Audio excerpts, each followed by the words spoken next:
Alors, petite actu moto électrique sur numerama.com. Zero dévoile sa moto électrique SRS, une grosse sportive confortable et connectée. ZR a pris un peu d'avance et a dévoilé sa nouvelle moto 100% électrique baptisée SRS et est basée sur la SRF. Elle est axée sur le confort et la connectivité. Zero Motorcycle avait donné rendez-vous le 24 février pour la présentation de sa future moto électrique. Face à des récentes fuites, le constructeur a visiblement avancé ses plans puisque la bien nommée SRS a été officialisée par le biais d'un communiqué envoyé le 19 février. Comme on pouvait s'y attendre, la SRS est une sportive basée sur la SRF avec une emphase sur le confort et la connectivité. En termes de perf, on retrouve la même chose que pour la SRF, même puissance équivalente à 110 chevaux, même couple de 190 Nm et même vitesse max de 200 km/h. Les chiffres sont également similaires du côté d'autonomie, alors 259 km en ville, 323 km avec le power tank vendu en option. Notez qu'on pourra brancher jusqu'à 3 modules de charge indépendants pour récupérer 95% de la batterie en moins d'une heure. Aucune moto ne fait mieux dans la gamme 0. Ah, j'avoue, elle se recharge vite, cette moto là. Entre la SRF et la SRS, les différences en matière de design sautent aux yeux. Il faut dire que la petite moto de Zero Motorcycle est entièrement carénée pour un look beaucoup plus imposant. L'entreprise prétend que la silhouette aérodynamique permet un gain de 13% en termes d'efficience. Cette amélioration ne se ressent pas sur l'autonomie en raison de la position du pilote, plus élevée, ce qui implique plus de résistance au flux d'air. Oui, donc ça annule cet effet néfaste en fait, les gains aéros. Les ingénieurs ont néanmoins voulu que le confort soit maximal, en témoigne la position des pieds abaissés et les poignées plus hautes. Pour Zero Motorcycle, ces choix offrent une position plus droite et donc plus détendue.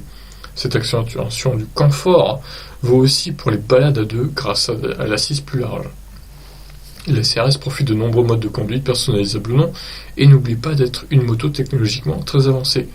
Équipée du système d'exploitation Cypher 3 et du contrôle de la stabilité MSC de Bosch, comme pour la SRF, elle est étroitement liée à une application mobile avec laquelle il est possible d'agir sur de nombreux paramètres. Ainsi, les propriétaires pourront surveiller l'état de la moto, profiter de la fonctionnalité Find My Bike, vérifier, prévoir la charge, accéder à des données métriques poussées, comme la localisation, la vitesse, l'angle d'inclinaison, la puissance, le couple, l'énergie générée, et mettre à jour la partie logicielle.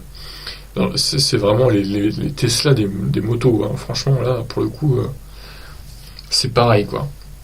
La SRS est attendue pour le mois de mars 2020 en deux coloris Skyline Silver et Cerulean Blue, comptez 23 940 € pour la version premium, chargeur rapide 6 kW, poignée chauffante et barre en aluminium.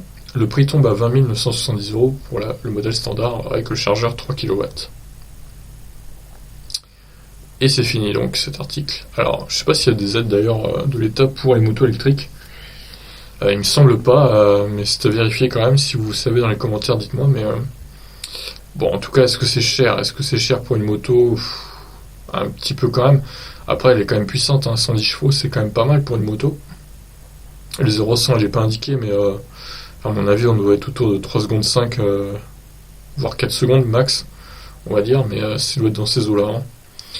L'autonomie me paraît correcte pour une moto, c'est pas mal. Donc après, moi je suis pas trop motard, je sais pas trop si elle vaut le coup à ce prix-là, cette moto. Dites-moi dans les commentaires si vous êtes motard, si ça vaut le coup pour vous. Mais bon, ça me paraît pas scandaleux le prix pour le coup, mais voilà, elle me paraît plutôt jolie. Cette moto est très connectée, donc pour le coup, je pense que ça peut être une bonne alternative aux motos thermiques. Sur ce, je vous laisse réagir. N'hésitez pas à liker, à commenter et à vous abonner. Ciao!